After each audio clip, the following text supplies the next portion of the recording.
to a brush fire alert out of West Broward County. The Florida Forest Service is closely watching wild flames that have already charred some 17,000 acres of land. Let's get to Local 10's Alex Finney live now near the fire zone with what we need to know if you already have trouble breathing out there. Alex. Well, right now, the Florida Forest Service, as a matter of fact, they are really monitoring that wind, a major concern because they want to keep this fire contained to where it is. They want to make sure it doesn't jump lines, of course, moving northward towards I-75, where then it becomes a threat to those motorists and those people living in those communities. But as you can see here behind me, that blaze still burning. It's been burning for several hours since yesterday, has burned over 17,000 acres. To give you a perspective, at 10 o'clock this morning, our pilot flew it, and he called it 10,000 acres.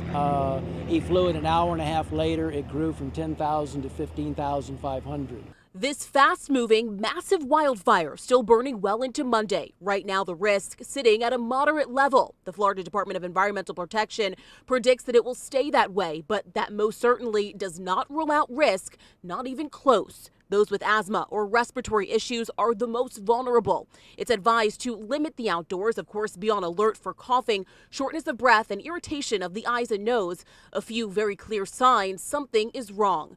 The thick black smoke can be seen for miles just north of Alligator Alley and about 5 miles west of Highway 27.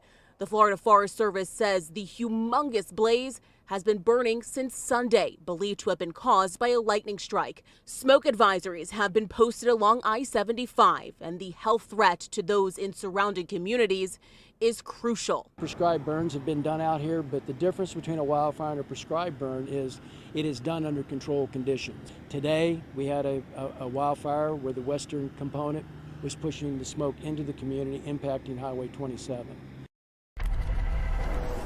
And right now, the helicopter to assess what the situation looks like out here is still grounded, will remain that way as the storms continue to push through much of South Florida. Now, one thing we know is they are not using, as a matter of fact, water to fight this fire. Instead, they're hoping that fire will combat this fire. Of course, this is good for the ecosystem, as you just heard the PIO mentioning there.